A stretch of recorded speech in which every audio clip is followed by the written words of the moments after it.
కల్కి sci-fi cinema 500 కోట్ల budget తో తెరకెక్కుతున్న భారీ సినిమా. మహాభారత యుగం నుంచి మొదలుపెట్టి కలియుగం వరకు సాగే ఈ సినిమాలో ప్రభాస్ ప్రపంచాన్ని కాపాడే యోధుడిగా మరో సీరియస్ రోల్ చేస్తున్నాడనుకుంటున్నారు అందరూ. కానీ అసలు కథ వేరు. మరి ప్రభాస్ క్యారెక్టర్ ఏంటో, అసలు సినిమాలో రామ్ గోపాల్ వర్మ నుంచి రాజమౌళి వరకు ఎవరెవరు ఉన్నారో ఎక్స్క్లూజివ్ ఇన్ఫర్మేషన్ మీకోసం. బాహుబలి తెలుగు సినిమా స్టామినాని, అప్పటి వరకు ఉన్న ఇండస్ట్రీ రికార్డుల్ని బద్దలు కొట్టిందేమో కానీ ఆ పాన్ ఇండియా స్టార్ ఎఫెక్ట్ తో ప్రభాస్ లో ఉన్న విటినెస్ ని జనాలకి దూరం చేసింది. అందుకే ఈ యాక్షన్ మూవీస్ నుంచి బ్రేక్ తీసుకోవడానికి మారుతితో సినిమా చేస్తున్నాడంటున్నారు జనాలు.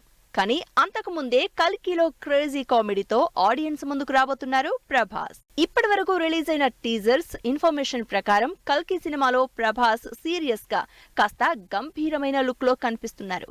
కానీ ప్రభాస్ కల్కిలో నిజానికి ఆడియన్స్ ని కడుపుబ్బా నవ్వించబోతున్నారని తెలుస్తోంది. అంతేకాదు ఈ సినిమాలో బుజ్జి ప్రభాస్ మధ్య హిలీరియస్ కామెడీ జనరేట్ అవబోతోంది. అంతేకాదు ఈ సినిమాలో ప్రభాస్ కిరాయి గూండాగా కనిపించబోతున్నారని ఇన్ఫర్మేషన్. కల్కిలో ప్రభాస్ దీపిక కలిసి ఫ్యూచర్ ట్రావెల్ చేస్తారని తెలుస్తోంది. దీపిక నిజానికి ప్రభాస్ కి హీరోయిన్ గా కంటే మెయిన్ లీడ్ గానే కనిపించబోతోంది. దిశా పటాని కూడా ఏదో అలా వచ్చి ఇలా వెళ్లిపోవడం కాకుండా క్రూషియల్ రోల్లో కనిపించబోతోంది.